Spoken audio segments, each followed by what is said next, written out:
Welcome everyone to episode number 10 of the Pokeballs Podcast. This is a special one this week because not only is it number 10, we are first time appearing on our very own YouTube channel. We're not on my YouTube channel anymore. We're actually on ours. Thank you so much for everyone for subbing. And it is the first time we have a guest on as well. So very big welcome, not only to my co-host Scott, but to our special guest this week, Light. And very excited to get into this episode. I'm going to throw it over to Scott. How are you doing, mate? Like we normally do. You doing okay this week? I'm doing very well, very relaxed. We've had another long weekend in the UK, which is fantastic. We take those, but last one for a while, so made the most of it. Went to Comic-Con and I played in a Pokemon event as well this weekend. So all round a good weekend, to be honest with you. How about you? I got sunburnt and went to a wedding, as you can see. I had these sunglasses on the entire weekend and I have the imprint on my face. So if you're wondering why I have like really white panda eyes, that's the reason. I caught a lot of sun. It was a good weekend though. Like you said, a long one, but no Pokemon and no Comic-Con. Even though I did have a Comic-Con ticket, just thankful that I could give your friend the ticket so it didn't go to waste. So, But next time, mate, next time. How was your weekend like? Has it been good? Well, I work the weekends. I work 25 hours, 24 hours because I work in the airport, but I work in the private airport. So the plan is that if I have flights, I go there and I do the aircraft. If not, I stay at home and I just with the mail with the call phones. But I only work the weekends, and between the week I don't work. This is my my life. I try to make some content between the week about Pokemon, about Zelda. I'm starting, but I'm trying to be humble, trying to be funny, and trying to do something good for the Pokemon community that it's super big, and well, I'm really enjoying this. So I want to touch on that because you are very new to like the Pokemon community, but like in my opinion, you're making some really big waves. I mean, the content you say, and I know your work schedule, you work like crazy hours, you work all the time, but to still get the amount of content that you do out is very impressive, and the quality of content as well. So for those of you at home that don't know too much about Light, he is a Pokemon speedrunner, does Pokemon content, but primarily on Twitter, very well renowned for his Pokemon theories and being a leak analyst as well, and has some really like amazing leak analyst ideas and theory ideas about potential upcoming Pokemon games. That would be with Scarlet and Violet. You did some amazing stuff on the theories around terrestrialization when the games were kind of coming up to release, and now you've got even more going into the DLCs as well. So just sorry to cut in on your when you're speaking there, but just to give everyone at home a little overview. If I've missed any gaps or Angel, just fill them in for us. I mean, no problem. I mean, yes, I just been one year doing this. I was like in a fall down of my life because it happened something really bad for me, and Pokemon always just helped me to avoid or to forget some places of my life that it been worse and very bad for me. So I've been doing this 1 year. I like to think about how maybe Pokemon can bring all the content is doing to try to be something useful for the people. I mean, when I write a theory about something, I try to go furthermore, you know, not only what you see, if maybe what we can arrive to see. So Yeah, I mean, like a lot of your theories, they're not just scratching the surface with putting like 1 and 1 give 2, and that's what the theory is. You really go in depth with a lot of them, and you kind of go into like, you know, deep lore of kind of ancient civilizations or ancient cultures and stuff like that, and really connect things that could be kind of make a lot of sense to the storylines or how they connect into Pokemon and how they can unfold and how we maybe kind of see that translate into the Pokemon games as well. And for the most part, you're pretty kind of correct with a lot of like the theories and things that you've had so far. So I think today we'd like to concentrate a lot on the DLCs that are coming up. We've got the Teal Mask coming up later this year. Whenever that will be, maybe this year, maybe next year. Yeah, well, we have to see. Yeah, and then we've got the Indigo Disc after that, which will probably be more than likely next year, but we'll kind of hope for it being this year. I mean, first off, when do you expect us to kind of get the DLCs? Do you think it'll be a fall date, or do you think it'll be maybe a bit sooner or even later? Well, it's supposed. I think that it will arrive this year, the first part. I mean, fall, autumn, maybe starting winter. You know that Pokemon likes to optimize a lot of the time. Yeah, that November And date.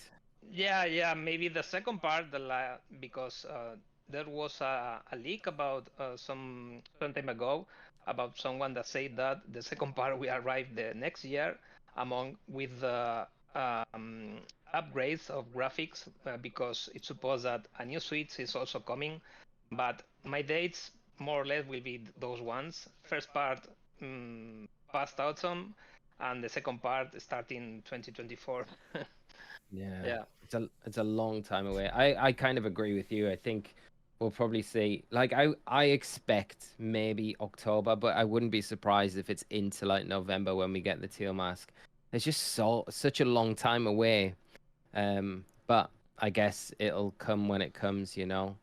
That's the big thing, because I think with Sword and Shield, I think a lot of us were expecting a kind of a similar release cycle, because Sword and Shield we had released at the same time in November, and then it was in June when we got like the Isle of Armor. So I think initially, before we had that Pokemon Presents in February, that we expected maybe to have a similar release schedule where we get the Teal Mask in June and then we get the Indigo Disc in November. But like you say, I think there's a lot of emphasis probably on the fact that maybe they are going to wait, if there is a Switch 2 to come out, for the Indigo Disc, and then the performance issues that we kind of have at the minute with Scarlet and Violet and everything else surrounding it hopefully would go away with that. And that would make sense, and it would kind of probably save the whole game really if the Indigo Disc was this like blowout, amazingly good quality, no issues DLC addition to Scarlet and Violet. Yeah, but also there is a little a small but, because as soon as the Sword and Shield the DLC was announced, it reveals gameplay, it reveals some Pokemon, some new Gigantamax forms, but in this last trailer, they didn't show a lot of stuff. Only Terapagos, Ogerpon, or the three heroes of Kitakami, Okidogi, Sandipiti, and Munkidori, and yeah, but that was it, wasn't it? Hmm. I really liked your theory today. I don't know if you put it up today or yesterday about us as characters not being able to take Koraidon and Moraidon potentially into the Teal Mask, and because they won't be. Because I think I like the logic that you said. The reason for us not being able to take these into or on the school trip in the Teal Mask was because potentially we'd have all the ride mechanics, so we'd have easy access around the entire island wherever it would be. And I think you were saying it would be nice if these kind of new starter Pokemon here were the ones that we had to kind of join us in our team to give us different ride mechanics to get around the different areas in the DLC. I honestly love that, and it would make a lot of sense as well, because like you say, if we go over to this new area and we have unlimited access to everywhere, it kind of makes it like very easy. Whereas if they want us to follow a story and only do certain things in a set kind of pattern, this would make complete sense to how they would operate it. And then all three of these new starters in the DLC would kind of be relevant, and so I really like that theory. I mean, if you want to touch on a few more things from that, because I'm just briefly going over it. Well, just more or less as the tweet says, that taking part as the Momotaro tale, what happened as the journey, that Momotaro met the dog, the monkey, and the pheasant, and well, to defeat the Oni and to bring to the village. And it's like as I was saying, I mean, as it's clearly say that we will not be able to go all the places as soon as the DLC start. I think that something will happen to Koraidon, to Miraidon, or maybe they will stay in the school. I don't know what's going on, or maybe they will have some type of problem. But I think that as soon as we arrive to Kitakami, maybe we will not be able to use Koraidon and Miraidon the right forms. And I mean, but someone was saying that the monkey is too small to swim. But well, I don't know. Maybe they will have some forms. Maybe they can change. Maybe well, it's we have a lot of options. Yeah, I guess then it could be connected to how the masks kind of work, because we've got this whole theory about the masks as well. For people that are watching and don't really know anything about the masks, you're probably the best person to ask here on the podcast to inform us all about what the masks are all about and the connection to the DLCs are. Well, it's supposed that there will be new terrestrial forms in the upcoming 2 DLCs. Maybe in the first DLC there will be some terrestrial forms, and the second part there will be another ones. And as I theorized some time ago about all the Tera Raids we are doing with the 7 stars, that they were like a lot of Pokemon, started Pokemon from another generations, and also Pikachu with Surf type water. So I think that maybe this type of Teramax, they will change the appearance of all these Pokemons. Maybe I think that we have already 15 or 16 Pokemon that have special Tera forms. So maybe this part it will be the first one, and maybe the second part will be another Pokemon, maybe some Pokemon of this generation that will have some also special Tera forms, special Tera mask. We don't know exactly, but what I'm really sure is that it's going to change the appearance. It's not to change the form. Why? Because as soon as the Pokemon terastalize, what is the terastal phenomenon? It's only that it's like makes a type of barrier around the body of the Pokemon, and also have a crown. It doesn't change the form of the Pokemon. So I'm really convinced that it will only change the appearance. Maybe a big armor, or I don't know. I made a theory long ago. Like, I don't know. Maybe if you know that Naruto has a special form that is like a QB. That controls the QB, and Naruto is like in the head. Yeah. So I really like this type of, the lore, the connections that maybe they can make. So more or less that's my thoughts. Also, as you can see that we are obtaining just in the Tera Raids, we are obtaining just one type of each one. Maybe we have to complete 18 Tera types, as Terapagos has all the types in the shield. Maybe to get also the final form of Terapagos, or the last Tera form of Terapagos. Yes, I love that. So yeah, it would make complete sense. Throughout the 2 DLCs, we have to collect 18 masks, and then that lets us get to that final stage where we can get Terapagos.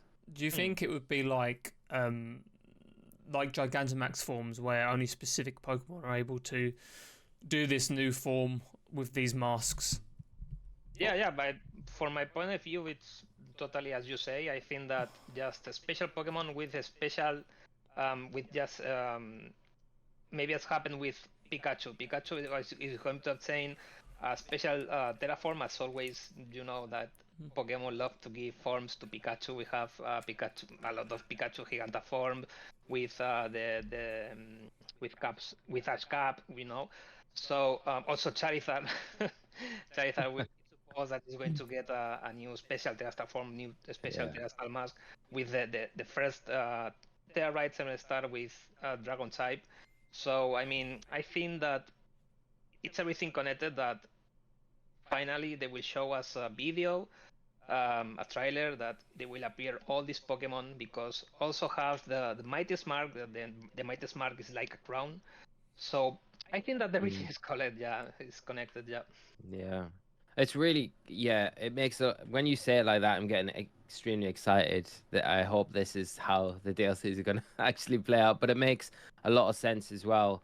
And I think when you think to like they're probably, if they do it with Charizard, they'll do it with Blastoise and Venusaur, which would make sense because they're going to get introduced in the DLCs.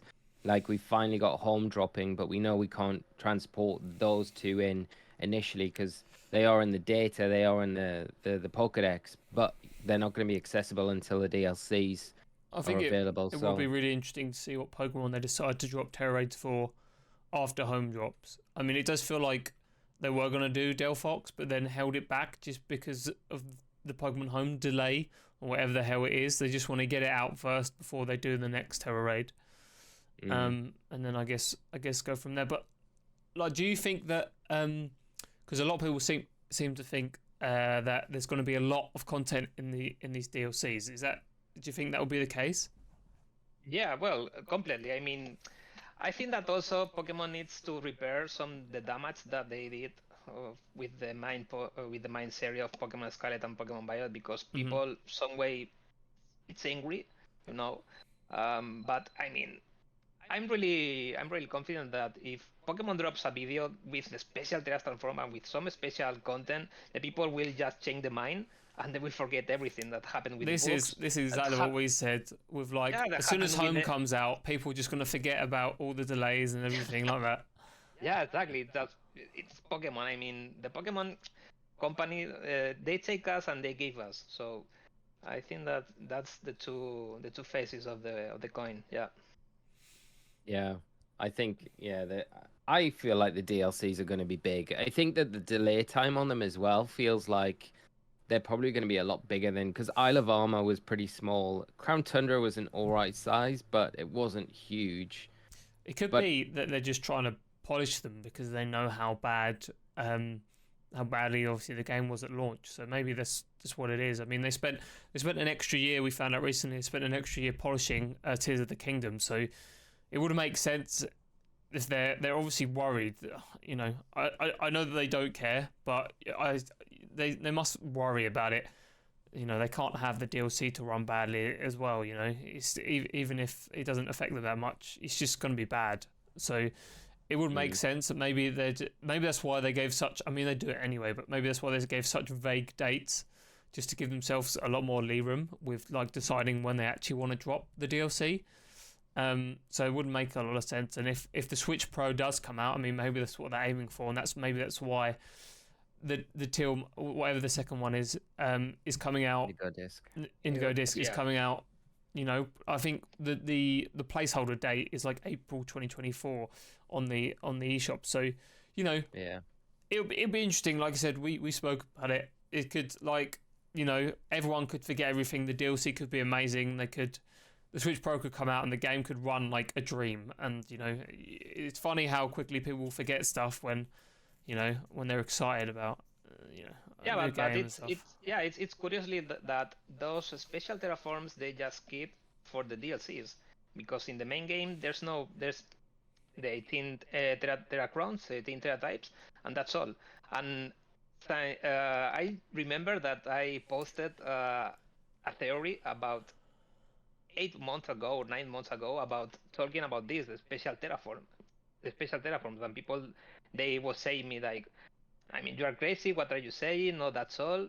And I said, okay, so that's all. But I mean, as happened with the Dynamax form, that Pokemon has Gigantamax forms, is a new phenomenon is going to happen in the Pokemon world, as happened now with the Terrestrial phenomenon. It's 100% sure, 99% sure that will be also special terraforms, special forms of the Pokemon. I feel like it's more backed up now with the recent news that we've had from the upcoming TCG sets as well. I think the artwork on those specific Pokemon like Charizard on those new cards, I think that kind of even further hints at like what you're saying about these special forms, because the Charizard is very different, I think, to a regular Charizard. Even though the typing's slightly different on the TCG, but you kind of got to take that to one side. I think there's gonna it has to have some sort of hint to it in what potentially is coming in the video games as well. I had not a quick question, but we spoke about it a lot. Obviously, the Tera Raids are hard, right? Or they don't feel hard. At least the 7-star raids don't feel hard anymore because we've had so many.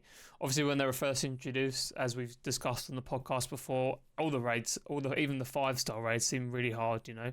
But now we've become, accustomed to them coming out, and we know how to deal with them. And you know how they work.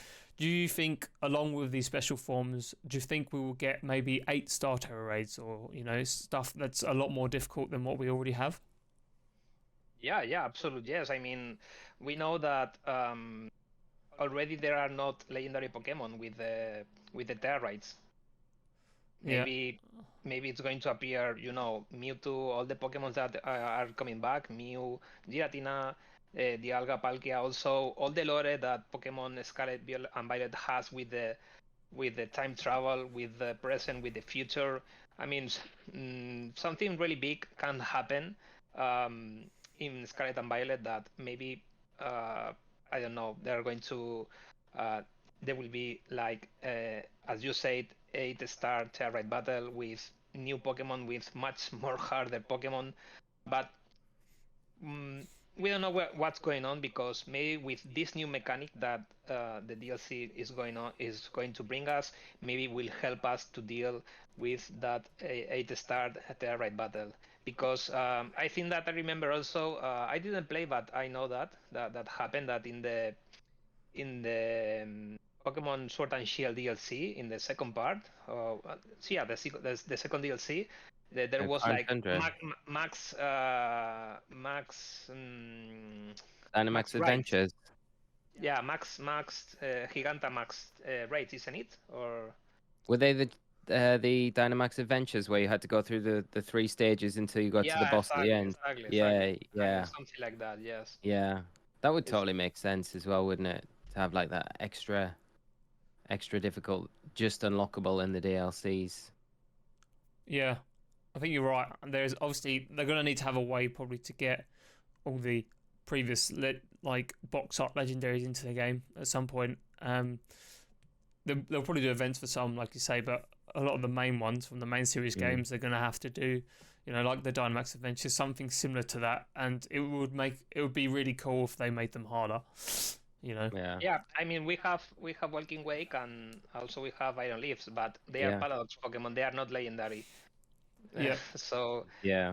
Also this is a big question mark. What's going on with the Paradox Pokemon? We need to know what they are, what they really is. We have to know about health. We have to know about. It's supposed there will be another book, okay? That it's supposed it's going to be the ancient book, okay? Of maybe health has it. Maybe all the legendary Pokemon are going to come from there. Well, I don't know. It's a big question mark. I don't know what's going on, but yeah.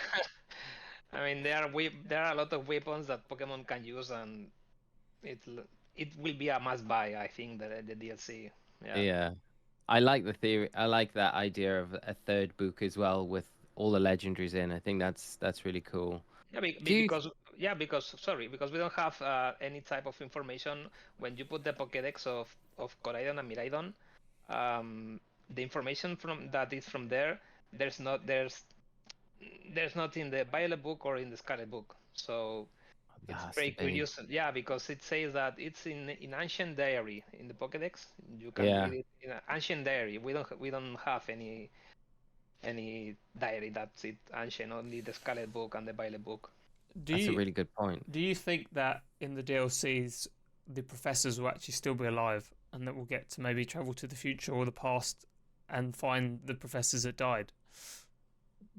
Yeah. I mean, absolutely can be correct, this sentence, that maybe they are alive, but Sada and I Turo, they suppose that they are now in the past or in the future, and the time machine is closed at the moment. But I mean, as I say, that Could explode or ratio- something. That'd be really cool if the time machine exploded and that's how the DLC happens. Because Yeah. it's called the Quest. What's it called? Something Area Zero. What's it called? The DLCs. Hidden Treasures of Area Zero. Yeah. So as if the it name, went bang, you know, that would be quite cool. Yeah, and like maybe the whole map could change or something. I mean, there is that section in the top right of the map that's grayed out, but is clearly part of the map that we obviously haven't explored yet. So, you know, it'll be interesting to see what that ends up being. But it's curious. It's not only this part that you say. Also, the crater of Paldea, if we check in the map, has the same lines. Yeah. So maybe also the center can change. We don't know. It's always interested me that, because it's always like that area where we can go into it, but at the same time it is blocked out exactly like that top right hand corner of the map. It's exactly the same, like it's barred out and we can't actually get access to it. So are we going to be able to delve deeper with inside it and things like that? The one question I want to ask you, like, is at the end of the games, and I'm presuming by now we don't need to say spoilers because everyone should have played through the games and know the end of the story, so we can talk about it. But the professors, when they're kind of talking at the end, they're AI generated by the whatever creature that's controlling the time machine, right? It doesn't seem like it's like a good entity, and for me personally, just like looking at it, I don't feel like that's Tera that's controlling either of the professors in that situation, and I feel like it's something else that we might not have seen. Do you think that could, like, do you kind of go along with that, or do you think it is just Tera and it's went out a bit of control? Or I'm with you. I think that there is something there that we don't know already, that it makes some type of connection, because as we are going deep down the Area Zero the first time that we were with Arven, Nemon, and Penny, Arven said that in both games they say different stuff. In one game they say that a furious monster attacked him, and in the Violet said like a modern machine or something like that attack Mabostif, you know. yeah.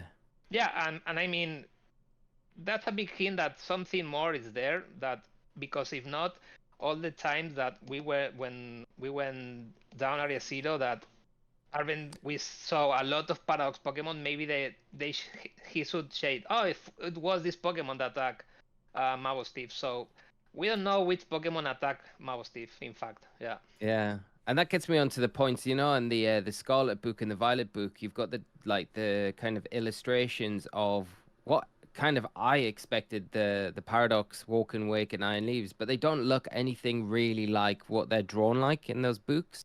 You know, it's like Walk and Wake is like, it's nothing like what's drawn in that book. It's more like an Entei kind of mix, like it's all three of them. Yeah. So it's like, I mean, also it's very curious because in the book it say that the artist sketch, the artist sketcher.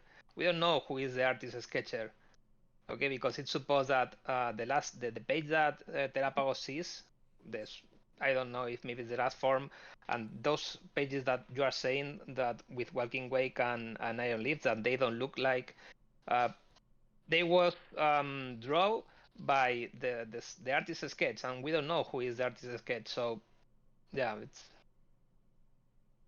that's that. I hope all of this gets answered, and like there aren't bits like this that just kind of like get left out and we don't really find out anything more about them, because it would be kind of like there's so much kind of potential with all of these little threads that we've been given up to now that could really come together to make an amazing kind of even bigger story to kind of round things off. So yeah, hopefully all these tie together and we get a really good cohesive story in the end. Do you think as well that what's she called, the champion of the region, I can't remember her name, Nemona. No, it's Geeta. Geeta, Yeah. Geeta. Do you think she's got anything to do with it? There's a lot of people out there that think she's like tied up in it somehow. Yeah. A lot of people say that Also, there are some gym leaders. Iono also looks like robotic style. Also happened with Geeta. Maybe maybe I don't know. Maybe it's there are a lot of question marks that because Geeta I think is the most hateable champion ever. Yeah. Because I did a poll and I said, oh, guys, who is the world champion between the first and the from the from 1 to 8 and Geeta, and people say like more than 80% that was Geeta. Wow. Yeah, That I is mean, a yeah, but unanimous decision. yeah, exactly. So well, I Wow. suppose that everything is related. Of course, Geeta should know also something that we don't know. Maybe something related with Mm. the terrestrial phenomenon. It's everything. It's on the air. We don't know exactly what's going on. Also, Metzagosa is like in the front of the crater. Maybe Metzagosa has some time of connection with the crater. Maybe they know what's going on. They use Terapagos to create the Terra orbs. So Yeah. yeah, Do you I think there's mean, like a secret passage from a Mesagoza, the school, into the Area Zero? How cool would that be? yeah. Well, And there's a hidden room. yeah, like There's a hidden room. So everything is possible. I mean, good lead. yeah, I What's the mean, head teacher called? Does he call himself Cliff and he's like little disguise mode? Is it Yeah. Cliff or Clive? Oh, that was so Cliff. funny. Clive. Is it Clive? I don't know. Yeah, got to good and get up to something. I think if we do see, getting back to the different terraforms, because I always kind of like to look at this from a competitive point of view as well. Like, I feel like they're not just gonna have a form change. There'll be something like from a competitive aspect where they'll get an increased power, or they'll get a special move, or they'll get like double stab or something along those lines with that. I mean, how do you feel about that? Like, I would see something like that happening because, with the Gigantamax forms, they always got every Gigantamax Pokemon got a signature Gigantamax move. So you got like Gmax Wildfire for Charizard. You got Teammates Fine Lash. yeah, you got like all of those, and they had like additional effects as well as being seriously powerful on top of them. So it'll be interesting to see if we get something like that along with just these Pokemon that get this special form as well. yes, absolute. You are right. I think that they will, change the appearance, as I said, and also maybe has some type of signature move, as happened with Gigantamax forms. But it's very curious because it's if suppose that Rillaboom is going to be type normal, and it's going to get a special terrestrial form. People say that maybe can be type ground, but ground is not able because the heightened ability is grassy glide or grassy terrain. Glide, yeah. Yeah. And earthquake will be 50% less damage from because the grassy slide. So it's not viable to make Rillaboom Terra type ground. So my theory is that Pokemon thought about making Rillaboom as an special attacker since the creation of before the creation of Pokemon Sword and Shield. Why? Because Rillaboom has, I think, 60 special attack, but has 135 base stat of attack. Yeah. So I think that they were planning this since Pokemon Sword and Shield even before to make a special form, a special attacker form that Rillaboom will have here. With that he can learn Boom Burst, isn't it? Yeah, Boom Burst, yeah. Boom Burst has 100, 140, 140 base damage, but it's a special attack. I mean, it has no sense. So maybe they will be like a special attacker with a lot of special attack and with the type normal. I'd like to see that. I feel like it would be easy prey for something like Annihilate again if we get that as a 7-star raid. I would say as well with the I do think it could be a ground typing because in VG primarily Rillaboom always used high horsepower as its ground type in attack. Never really earthquake. I totally get what you mean though. I get that the conflict with earthquake, grassy terrain, it doesn't make sense. It doesn't work. So I could see that being a reason for it, but I could still see it being a ground type and just running high horsepower instead. And I think it would be more difficult. Like we were playing around, me and Scott were talking about ideas. What would be the hardest Tera type to beat? And we both agreed, like if it was fire type Rillaboom, it's never gonna be. But you can't think there's not a single Pokemon that you could bring to that would do well, like that we've got access to. I think that would be the most difficult 7-star raid that we could ever see. But it's more likely. I think I can get behind the normal type. I feel like it could be with the Boom Burst. It would be quite unique. And it gets some good dog coverage as well, and some other.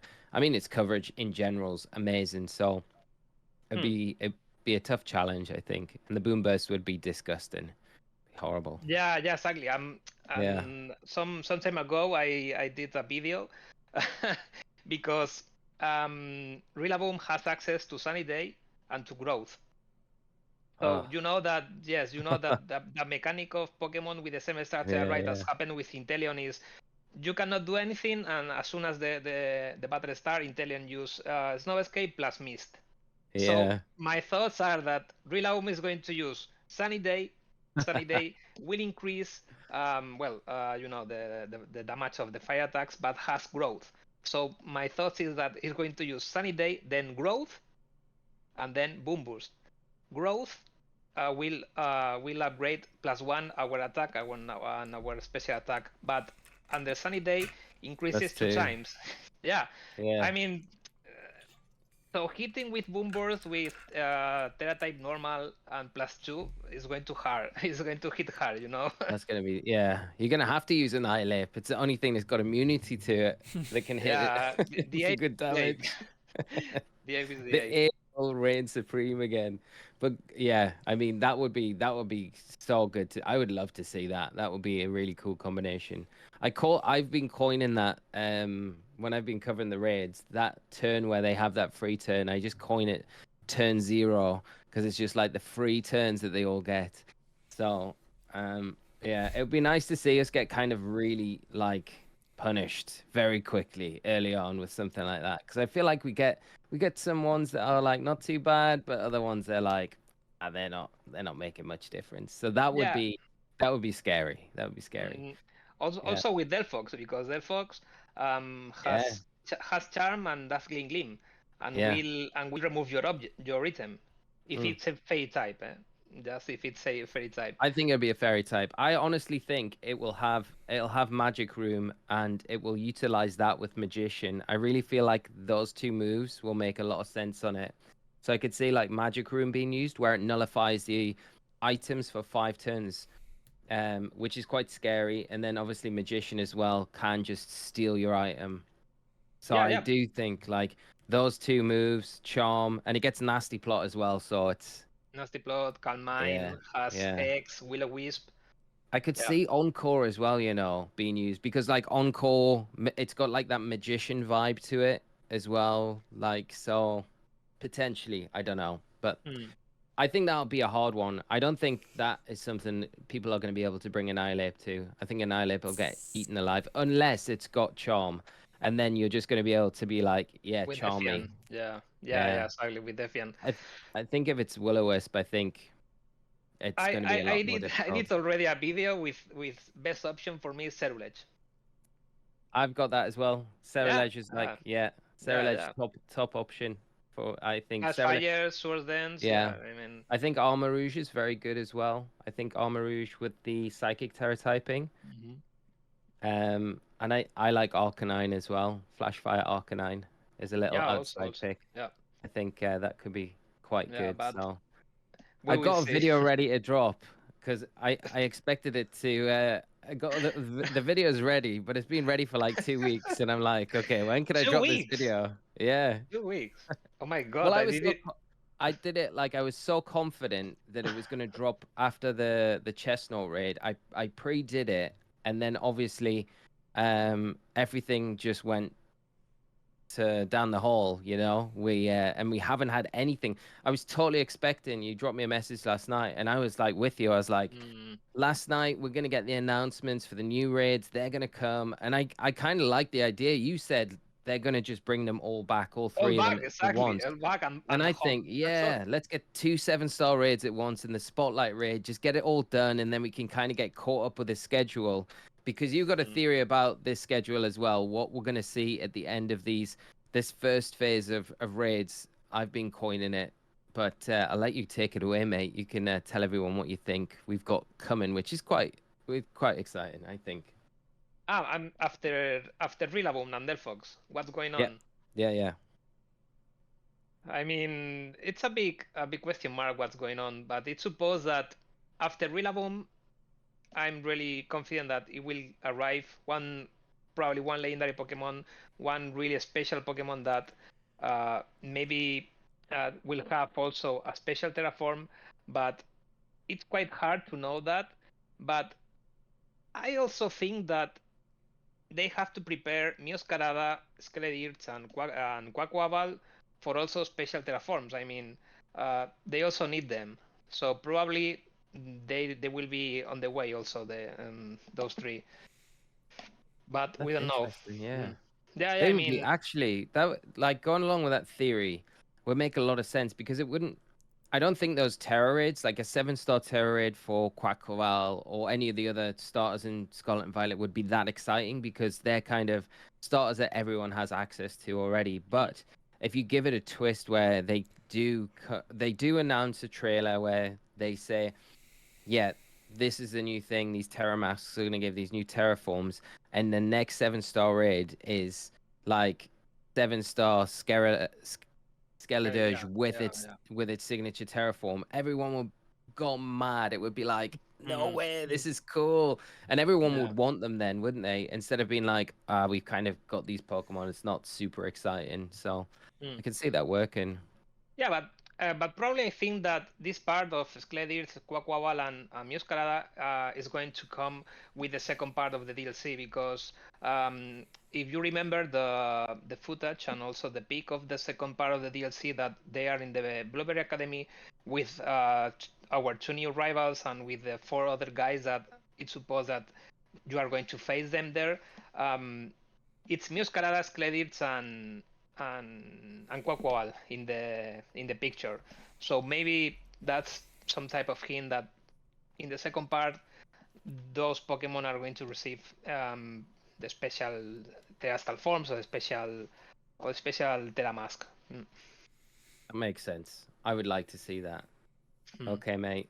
I'm gonna throw one more question at you before I completely run you out this show. Because I feel like I'm just throwing things at you left, right, and center. So I don't mean to. I love hearing the theories. But if I was to have one more question, I would say, how do you think the story's all gonna come back and tie to, like, how is it gonna wrap up with linking Area Zero to Terrapagos and like putting everything together? What is your, if you had to guess like one theory now, what would you say your best guess at this would be from? And bear in mind as well that we've not got like all the information from the DLC, so you can't. If you get this right though, I want to come back to this when we finish these games and be like, right, yeah, there we are. yeah, absolute. Well, if I have to make a fast think about this, I mean that the game doesn't turn dark until we arrive in the Area Zero. You know that the story of Arven with Mouth Steve was very dramatic. I cried like 2 times, but the game doesn't turn dark until we arrive a mystery until we arrive to Area Zero. So I think that the DLCs, of course, they are connected because the first part of the DLC, I think we have to unlock Koraidon and Moraidon form to play it, but the second part of the DLC, we have to complete the game to play. So, you know the Japanese legend folklore of Urashima Taro?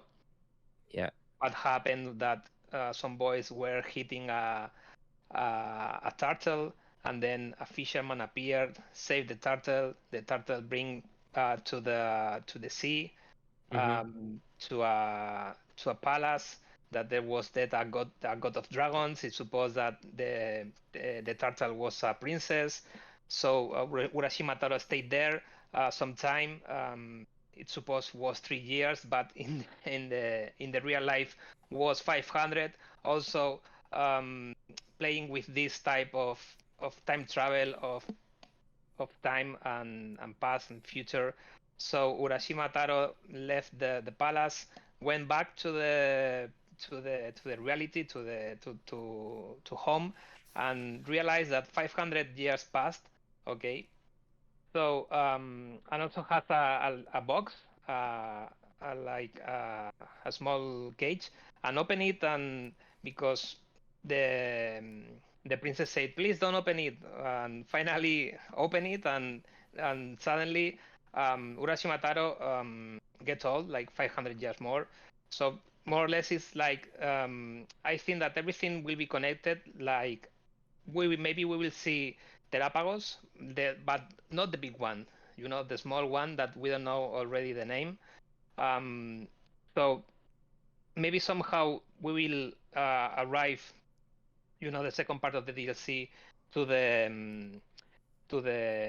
Blueberry Academy. Maybe there is something there connected, something that they know, that finally we will arrive to the Area Zero, and we will arrive to open a new door, or to get access to the depths of the Area Zero, that maybe there is something happening. Maybe it's another Pokemon Legendary that we talked about before, that this one is the Protection Paradise protocol. You know, that what happened when we faced after we faced Sada and Turo. So I think that probably everything is connected in this way. I mean, Interesting. yeah. I like that. I like that a lot. Crazy stuff. It'd be interesting to see if we get you on after the DLCs dropped and work out how much of the stuff that you said and that we thought was actually true. Because, you know, as you mentioned, there's so much potential for this DLC.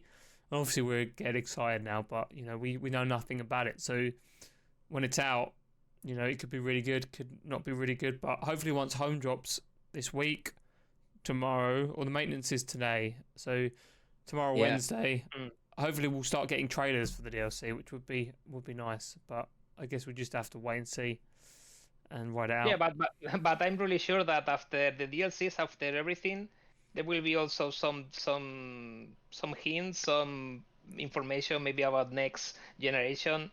You know, always there will be in Pokemon hints that of another generations of new future Pokemon.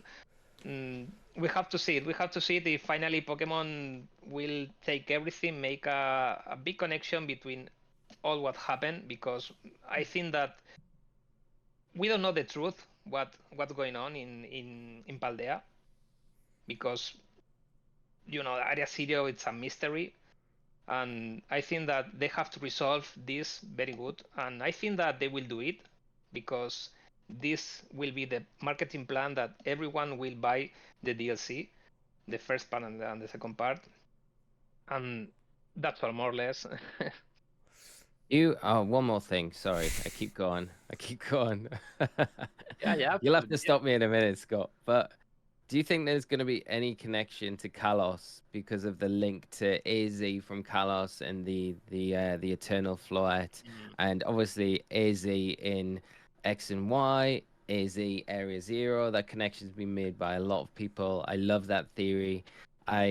You know, the amount of Floette that are randomly spawning in Area Zero as well, it just seems oddly coincidental. I just think there has to be something there, and we know the location of Paldea. We know where Kalos roughly is on the Pokeverse. They're very closely connected, and it feels like that right top hand corner is the connecting kind of area. Yeah. So I don't know. I don't know what your thoughts are on that connection, because that's quite a big theory as well. I don't think we're going to go back to Kalos per se, but I think there will be like a middle ground potentially between the two areas. but it could delve into a lot of lore, like the Pokemon War and things like that happen. That's been kind of touched upon in other generations. So there's all that kind of line of theory, and I can see Scott being like, "Why are you asking this?" No, no. This is interesting to me. I don't think it matters. We want to cover as much as we can. Like I said, there's so many theories because they haven't told us anything. We have no idea what's going on. So all we can do is theorize. So, I love talking about it. So I think that everything is connected somehow, but at the same time, we don't know anything else. So what I mean is, like, as Lee was saying, that this Floette, this could be a Paradox Pokemon, maybe. The AC Floette. Also, yes, everything is very near. Galar, Kalos, Paldea, everything is very near, but it's there. Nothing else happens. So I think that what you was saying about this part that appears in the trailer of the DLC, that we can see like a picture of some spots. Maybe there could be some new legendary Pokemons that we have to come back, or maybe some Paldea forms, as happened with Tauros and Whopper. Yes, Tauros and Whopper, but with legendary Pokemons, because as we remember from the last game from Sword and Shield, Zapdos, Moltres and Articuno got Galar forms. So maybe we have to go to this part of Paldea, that it's with with the lines, or maybe even farther away, and maybe there could be more new Pokemon, more stuff to do. I mean, the wall is super big, but I think that of course they will do connections. Maybe AC Floyd is we will see her again, but Kalos, we will not see Kalos. It's. Have to wait till Gen 10 for that. Do you reckon, for the remakes? Yes, exactly, Jensen. I keep saying to myself, that's when we'll get Megas back in Gen 10, because they'll do a Kalos. If they keep the same schedule of doing a remake every generation, then it will be X and Y in Gen 10. So that would mean that we will get Megas in Gen 10 potentially. I don't know if it'll be. Yeah. In my opinion, Megas are the best ones. Me too. Yeah. Me three. Megas are brilliant. It's like. They would have to make it the next gimmick. They would have to make it a main series game though, because they couldn't add it in the remake then. No, they couldn't outsource it to like Ilka or something. No, it has to be like Oras basically. Yeah. But the way, talking about new generations, do you remember the professor of language in Paldea? Did you do the lessons? I did all the lessons. Yeah. It's the guy that has a pin of Raichu, of Alolan Raichu. Oh yeah. Yeah. So when he was showing us the lessons, he said in other languages we say hola, hello, hola, que es en español, hola, hello. Later he said in French, in Italian, in German, and in Chinese the word hola. So hello. So it's saying somehow that maybe probably potentially next generations can be based on Germany, Italy, and China. That would be very cool. Because we was talking about in other places of the world they talk and they say as I say to you, I don't know who it's hello in Chinese, Chen Chao or something like that. I mean, in all Pokemon games are hints about maybe other generations. Yeah, I mean it's crazy. It's crazy. That's one of those things that you would like. I feel like it would happen, and then you would come back to read about, and you'd be like, "It's so obvious, isn't it? That this is where it was going to be." I think they always put these like little Easter eggs in all the time in the games, and it's just waiting for like people like yourselves to like delve through and kind of uncover. And yeah, I find it so interesting. I mean, any of those regions, it makes sense that we would see the other big like European countries get games based around them as well. I mean, I would love to see one in China. I feel like that the different terrains you could see in that sort of game, and the you know, the Great Wall and the other big kind of Yeah, I mean, it's an endless story. yeah, it would be really cool. I'd love to see that. I think they probably the next one. I think the biggest thing is like when they decide to pay off these little things, and they'll probably just plant stuff so they've got like they've got it for like future. If they decide they want to use it, like you just said, they'll be like, oh yeah, we referenced that in Scarlet and Violet. I bet you didn't realise, you know. When really they were just like, we'll just put that in there. I'm sure we can use it, you know. They probably do that a lot with all these little Easter eggs, and then they can just decide whether they want to use them or not when they come with a new game. You know, keep their options open, which they clearly seem to want to do. So, but no, I think you've asked like all the questions that, I mean, and more that I could have thought of. But I've probably got more. We'll just have to wait and see. I'd say we definitely have you back on when after the DLC's dropped. Oh, then we would love to have you back on. Everything, and you know, just see how right we were. We could go over this episode and be like, what did we talk about? What was actually correct? Yeah. But no, it was. Yeah, I mean, it's been great talking to someone else. Obviously, we have our own theories, but you know, we don't sit there theorizing all the time. So, you know, and you've obviously have a very good track record of it. So it's just nice to have that third opinion, and I'm sure the audience will really appreciate that as well. And you know, it's made me more excited for the DLC now. We just have to hope it lives up to the hype in due course, I guess. I think it will. I think it will. Hopefully, we just get some news soon. I think after this issue with, in my opinion, I think the issue with the Rillaboom, Chestnut, Delphox raids, when that gets solved and we see the last one of those, I feel that's when we'll see the DLC trailer drop. So it'll be like mid-June potentially, I think. But I'm with you. It could be like any time.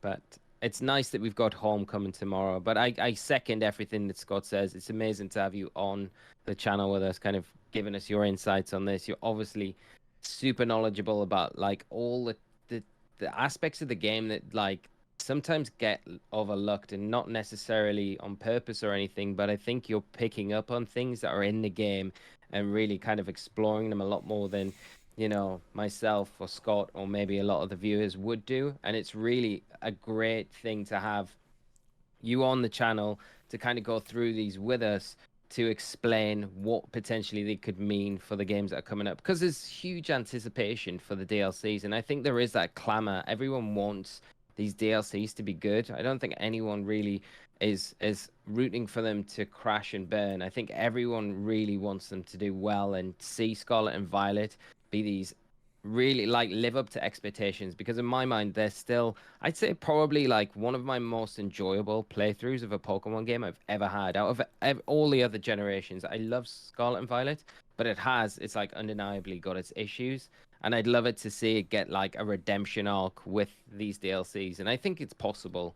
And just to be able to kind of hear your thoughts on what potentially could come with everything that's unfolding, it really excites me. I am so pumped for the DLCs, and they cannot come soon enough. But I cannot say enough thank yous for coming on and taking time to talk with us tonight. It's been absolutely amazing, mate, and we would love to have you back on again.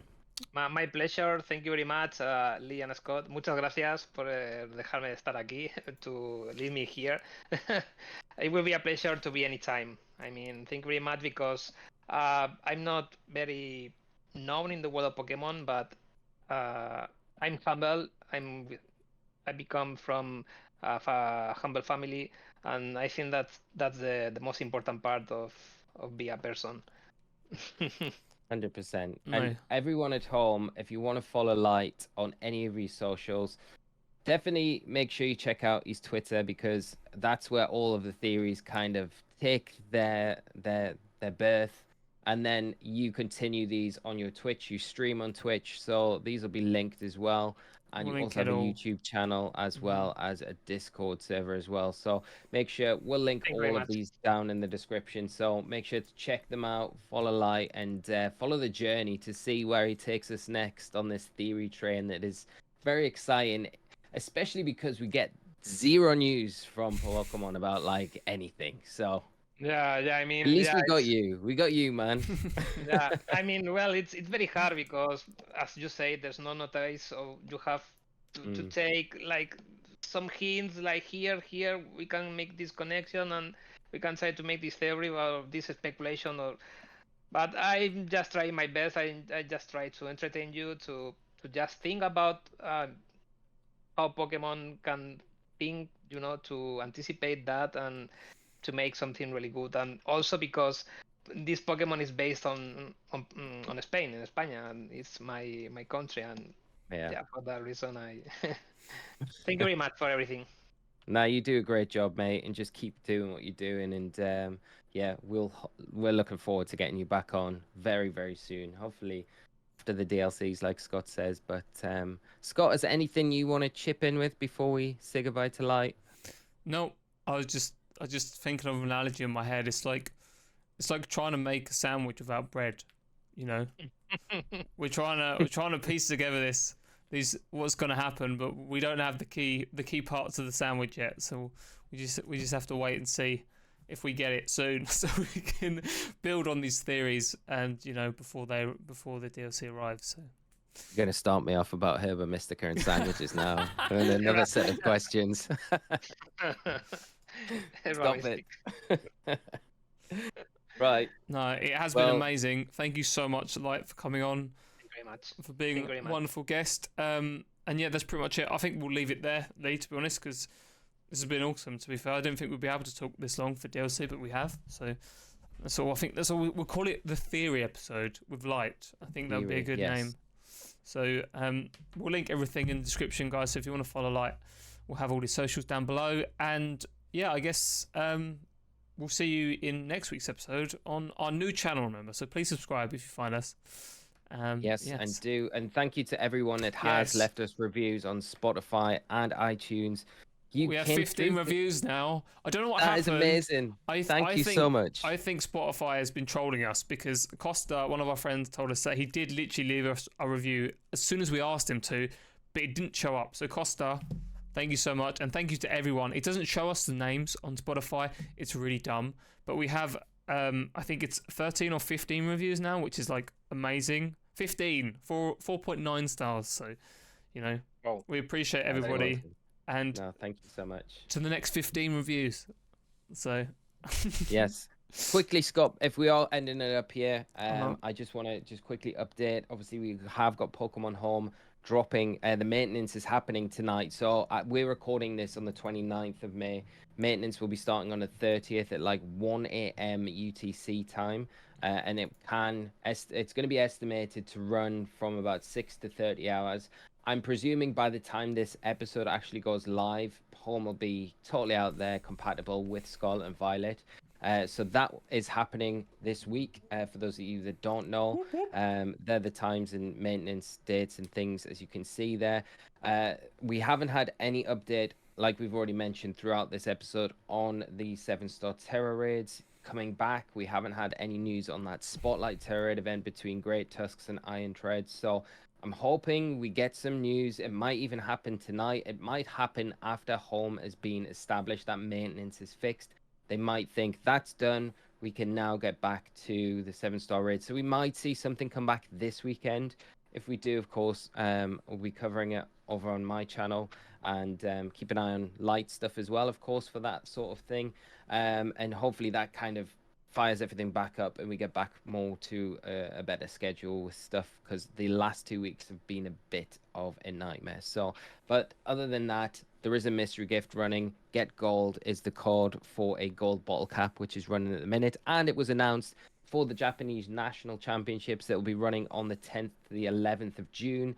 You'll be able to get this mystery gift Pokemon, which is going to be a Bronzong. We'll cover it as we get closer to the time, of course, but this is just a heads up that is coming, and it will be a mystery gift for a Pokemon, which is really nice. And then on to that, after that, we'll have US Nationals, which is US International Championships, and there will be a mystery gift giveaway Pokemon for that one as well. That hasn't been announced, but I feel like it's going to be a good one. And that was it, mate. Sorry, I just want to keep everyone in the loop with what's going on. That's it. We got to cover it. We got to cover all the news. So no Scott's Rocket Game Corner, but I'll save the stuff for next week. We'll stockpile up, but got nothing this week then, mate. No, not really. So I'll make sure we got some stuff for next week. Okay, cool. But no, brilliant. That is it, everyone. Thank you so much for watching, and thank you so much, Light, again, for joining us. Thank you very much, guys. Muchas gracias. And we'll see you in the next one. Bye. Muchas gracias. Bye bye.